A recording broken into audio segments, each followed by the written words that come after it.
If we come back to that ground base, what is best for our students, we actually have most of the answers. That enables us to answer questions about staffing, questions about programs, questions about, access to different things. If we can always answer what is best for our students, then I think we're doing the right thing.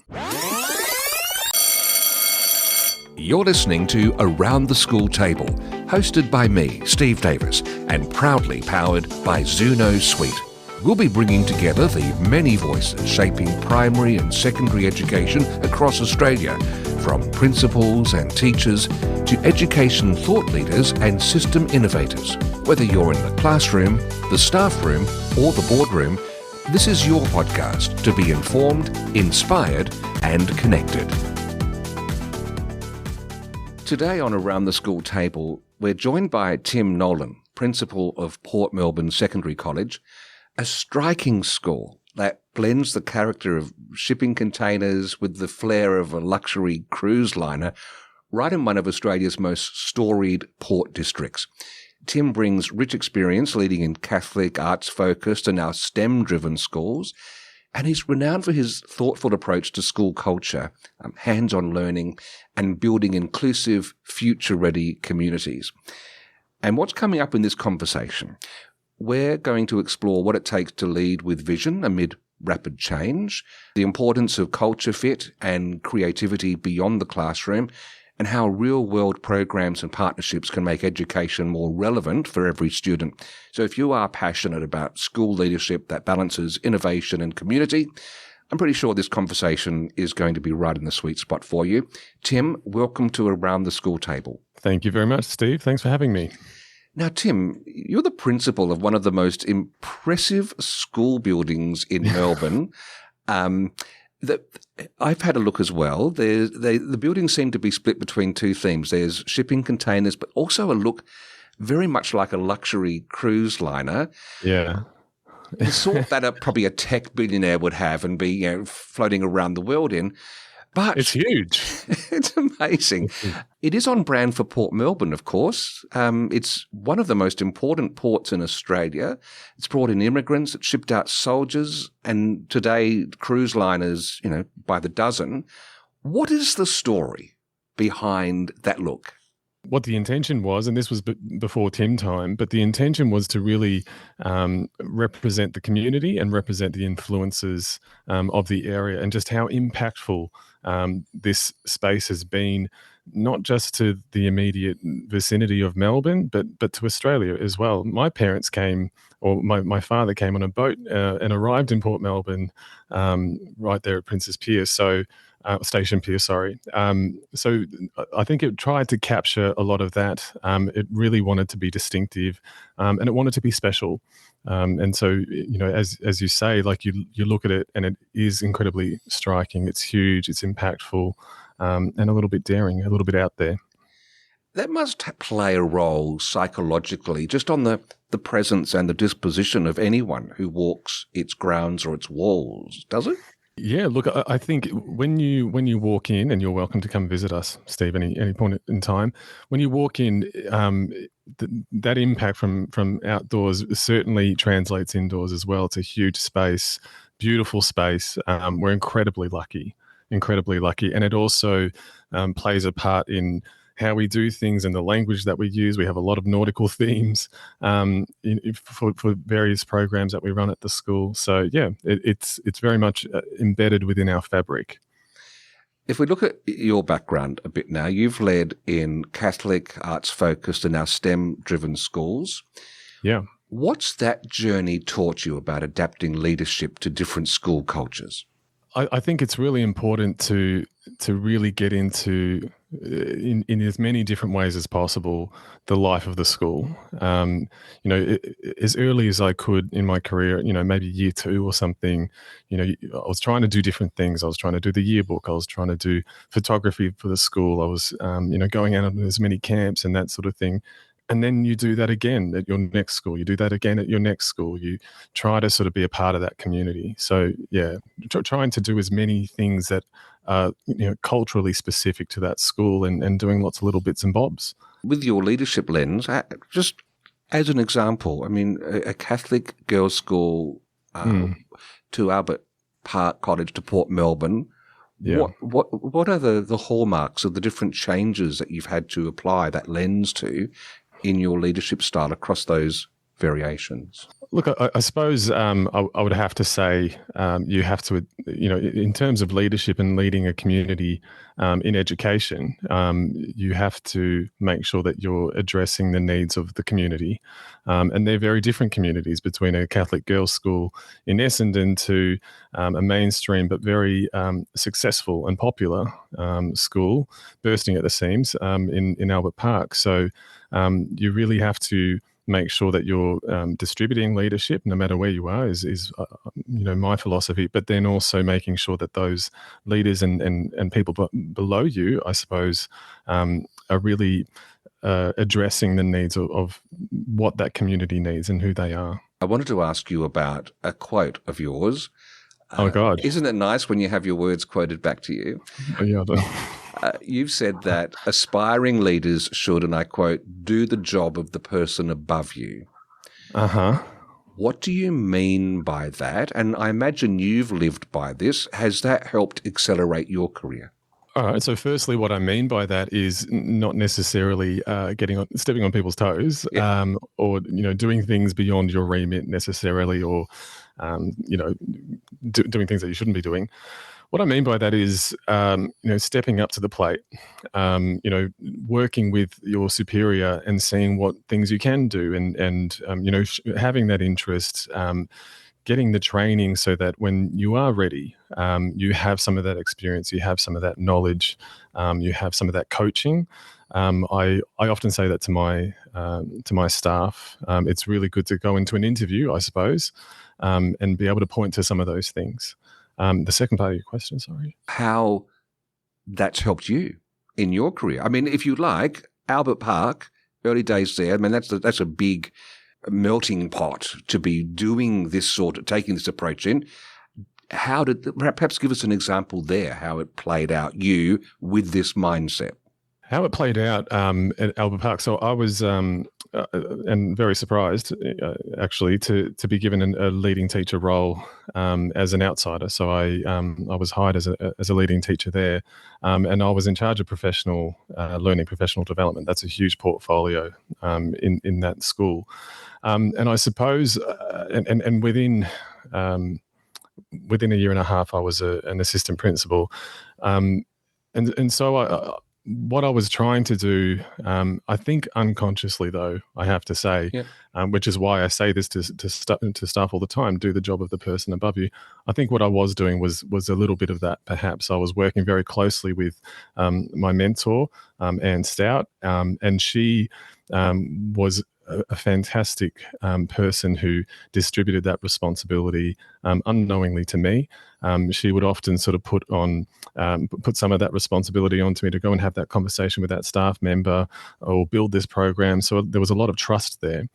So that's the way that it played out, at least at Albert Park. I was already doing those things that I was then able to sort of point to, I guess, in an interview or an application. But I had that experience when I went into assistant principal already. I have referenced this book once before in a previous interview, but I think it's relevant here. Linchpin, a book by Seth Godin, talks about how the people who tend to advance are the ones who the ones above see as the map makers. They look down, they say, here's a person who just doesn't want direction. They're actually thinking through and thinking ahead, and they're coming, offering ideas, again, without treading on toes. That's in balance with, I was just come back from the Australian Regional Tourism Conference, and the former CEO of a council was asked to give advice to tourism bodies to how do you keep those managers on side. And he said, one of the things is keep communication open, and if there's a problem, tell me immediately so we can address it together. So that's trust. I think that's the trust thing happening there. Do they resonate with you, those two thoughts? Are they in keeping with this philosophy? Yeah, absolutely. And I think we're also describing culture. When you have that positive collaborative culture with your staff, then you have that communication, then you have that trust, you have that knowledge about capacity and those sorts of things. So I think crucial to building that capacity is having a strong, collaborative, positive culture. It's not just about collaboration for me. It's about, hiring the people who are going to contribute positively. I think that is key. Because you were just hiring an assistant principal not long ago. I was, yeah. What? Let's push the boat out a little bit further. The boat. I like the reference. Thank you very much. Yeah. What specific quality signals were you looking for to know that this person is going to fit with the culture? I often say, because, schools can, have dozens and dozens of interviews, job interviews, in a short span of time, as me and my team have just sort of come onto the other end of that.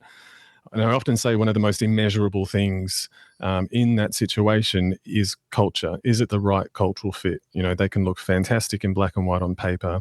They can, have all of the right experience and credentials and those sorts of things.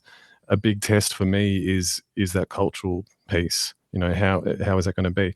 So what I was looking for, you referenced the assistant principal position. Honestly, it had to begin at positivity for me, and I know that for the rest of the panel that was the case, because out of that comes the enthusiasm, the passion.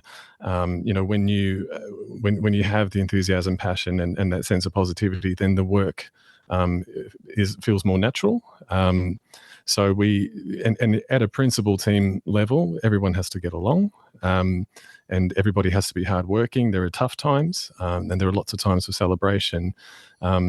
But you really do need that positivity to sort of get through all of it, including the good times as well.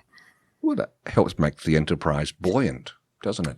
I like that word, buoyant. Yeah. Yeah. And in those interview processes, though, just before we leave this, are there behaviours or interview responses that would have made you and the panel go, oh, yes, there's something here? Oh, that's a really good question, Steve. I think if a person can convey a sense of creativity and if they can convey a sense of fun, then I think that they will be a great teacher, because those people are generally more daring.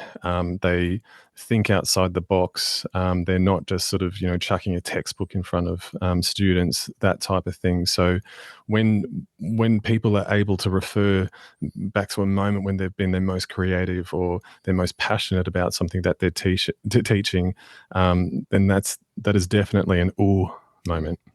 And there's an X factor. You can tell if it's true. You can tell if there's an emotional memory being recalled. Yeah, or if they're just sort of relaying, a story that has worked in the past type of thing, yeah. Now, there are some off-timetable activities at your school, things like restoring boats to working in the men's shed, etc. Yeah. What matters so much to you about these hands-on programs? What really matters to me is that all students have access to great experiences and great connections with other people. And they're not always going to be in that classroom. So that other thing that matters to me a lot is real world experiences. The thing with the men's shed I'm particularly proud about, because what that is achieving in the process is mentorship from people out in the community. So if I can tack that on as well, it's really important to me that students feel a part of their community and they contribute to their community and they see what their community can do for them as well. It's interesting. I mean, the worlds are colliding. I literally just finished a conversation in which a families therapist was talking to me about the wisdom of older people in our community and how we don't often access it, to the impoverishment of all of us. And here you've got students being able to rub shoulders with people who've brought some different experiences. There must be some potential for good to rub off there. Oh, 100%. And, the men's shed and the team there have just been so giving and so enthusiastic. And I think, I know, have gotten a lot out of that connection with young people as well. And you're absolutely right. There is such an untapped wisdom, guidance, heart that's out in the community in the older generation, and that's incredibly important to me.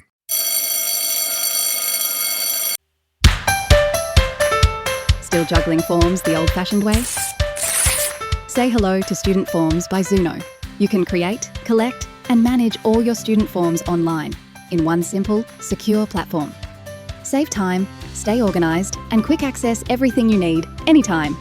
Visit zuno.com.au and see how Student Forms by Zuno can work for your school.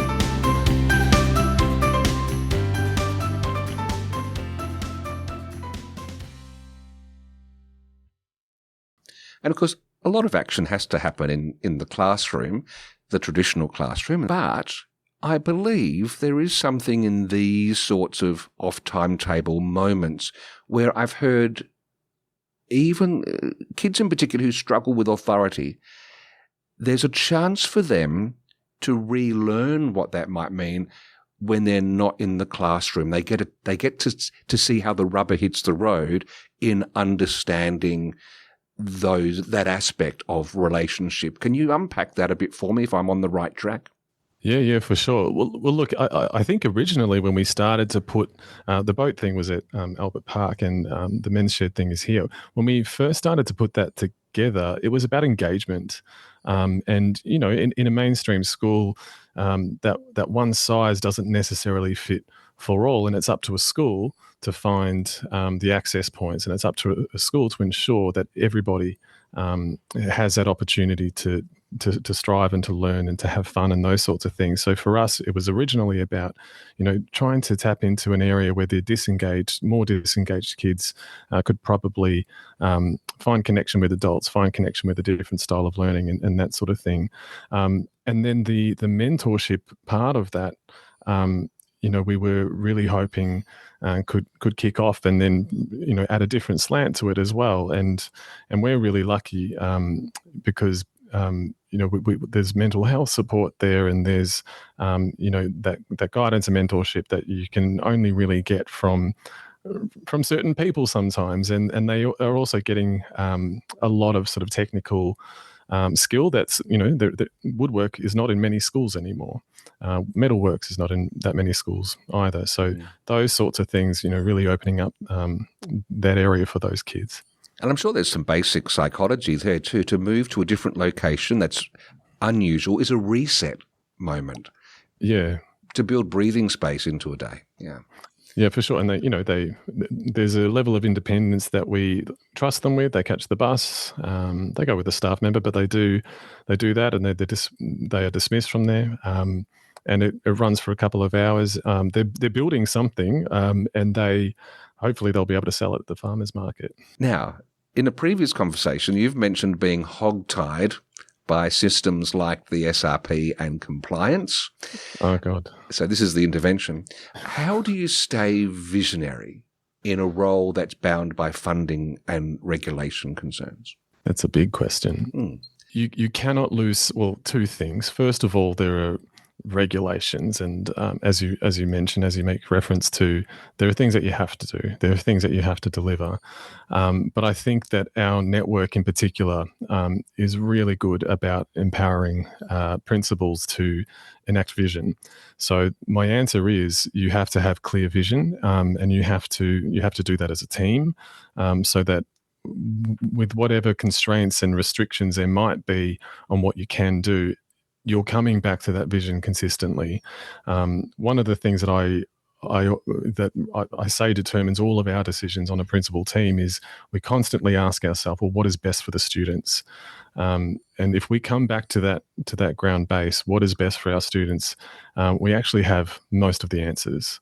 That enables us to answer questions about staffing, questions about programs, questions about, you know, access to different things. If we can always answer what is best for our students, then I think we're doing the right thing. It's very similar to what would have been important for the mariners of yesteryear, of having that true north. There's a true north, there's a North Star, which for you is what's best for the students.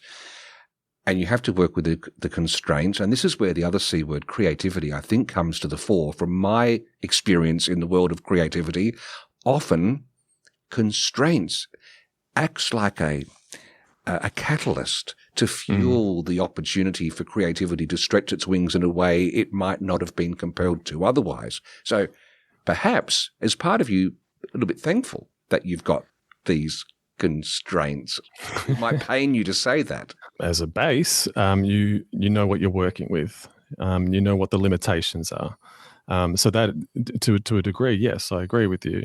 Unchecked creativity can at times not be as productive as you want it to be. So yeah, of course, I do agree with that.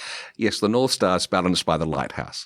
That's right. What about other people in different schools who are listening to this who might be struggling with constraints at the moment? What advice would you give to them in navigating these waters if we keep that theme going? Some of those people might have better answers than me, so I feel a bit sort of ill-equipped to give that sort of advice, and I feel very junior in my principalship. But something for me is that I think it really does need to come back to, and I've already said this, students be at the centre, but talk to your community and talk to your students, talk to your staff.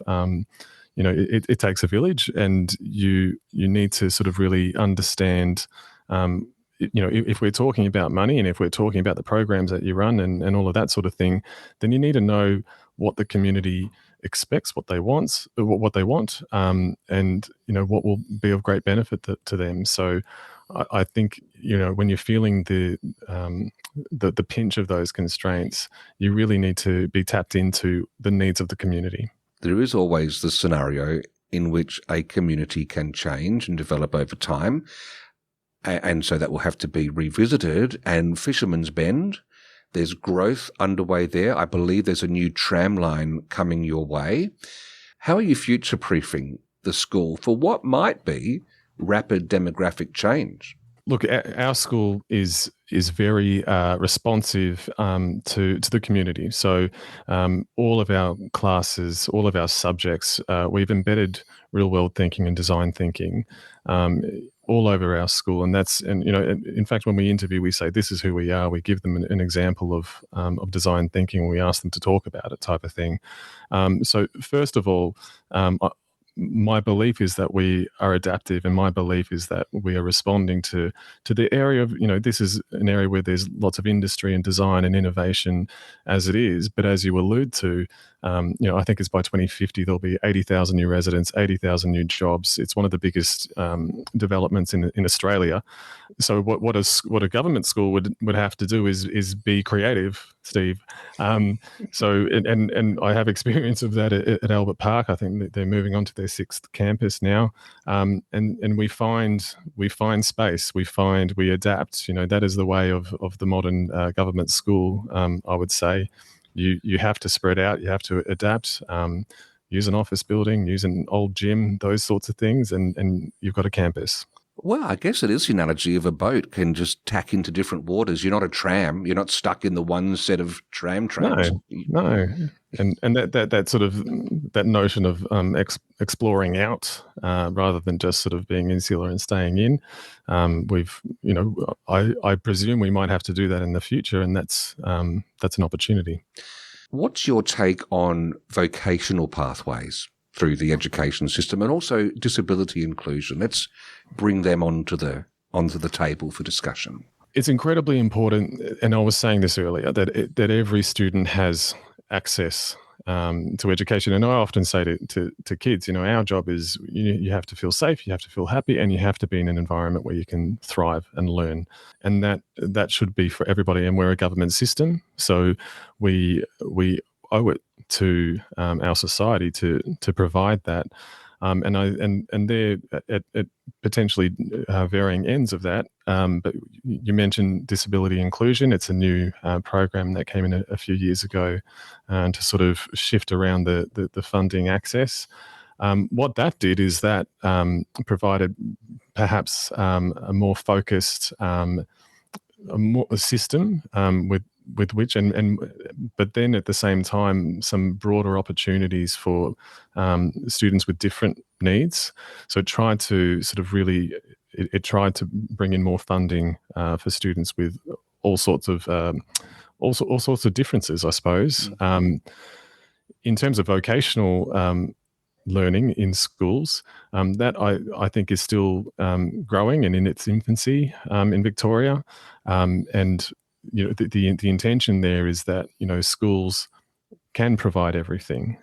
So I hope that over time that access to the vet subjects and vocational sort of excursions and all sorts of things only open up even more. Yes, so schools can't necessarily do everything, and perhaps nor should they. And I guess that's where partnerships come into it. Yeah. Did I hear Swinburne mentioned in relation to your school and these sorts of pathways? Potentially. So a lot of providers, it might be Kangan, it might be Swinburne, it might be some other sort of tech organisation. They offer vet certificates because a school is not going to be able to offer all of the vet subjects that are on the table, sort of thing. As an example, we have an industrial kitchen at our school. So over time, we might be able to offer vet hospitality, but we don't have, all of the scope for the rest of the subjects. So schools make partnerships with those providers, and students embedded within their timetable, they go out and they do their vet subject. It contributes to their certificate. And then they come back to school and, they balance those two things. It teaches them the independence and the travel, balancing a different sort of organisation or a different institution to give them that certificate. In its prime, it will work extremely well. I do hope, in keeping with the maritime theme, you refer to your industrial kitchen as a galley. Oh, for sure. I'll get a sign. And also, I discovered on a recent project, there was once a part in the world of butchery called shipping meats, or which is all the cured meats that could last on an 8-week voyage. So, anyway, I like the sound of that. Yes. Yeah. Now, just in closing, if school leadership really is about building community, not just managing staff and students, but actually forging a community. You've referenced that earlier in our chat. Can you just take us through what does that look like on a day-to-day basis? What sort of things are the hallmark that is happening? Look, I think it's in part the structures that you have at the school. I have a leading teacher at my school that whose role is community and partnerships, and she does an incredible job of making connection. I had a meeting with a sculptor today because he's a local artist in the community because he wants to make a sculpture that we can just have as an installation at the school type of thing. That wouldn't have happened without that staff member sort of who has all of these connections. It also looks like making sure that that is embedded within curriculum. So our programs at 7 and 8, we bring mentors out from local industry to come in and work with them and mentor them through real world problems. And we have a similar program in Year 9. So it has to be a part of a part of curriculum. It has to be a part of the structures of the school, but then it also has to be a part of your staff culture and putting yourself out there and making sure that we're inviting people in for different things, and we're also sending our students out for events and that sort of stuff. Great. Now, of course, I'm not on your staff, but I'd love that sculpture to make a huge bottle of champagne on a rope at the beginning of each school year. You can swing against the side of the ship. That sounds great. This is the last question, because there's a philosophical undercurrent running through much of what you've talked about. So as a graduate of your school 10 years from now, what do you hope they're telling people about your school and their experience being at Port Melbourne Secondary College? I hope that in 10 years' time, our graduates felt really supported and even at that graduate level had opportunities for leadership. It's crucial for me that we've been saying it a lot recently because we're organising our positions of responsibility. Leaders are leaders of people. They're not administrators, and they're not just going to be managing things. It's crucial that, and in fact, we work out our time allocation for these positions according to how many people they lead. So it's about leading people. I've gone off on a tangent, but in short, those graduates, I want them to have felt supported and felt as though they were constantly in a state of growth. On that note, Tim Nolan, thank you very much for joining us on Around the School Table. Thank you so much. It's been a pleasure.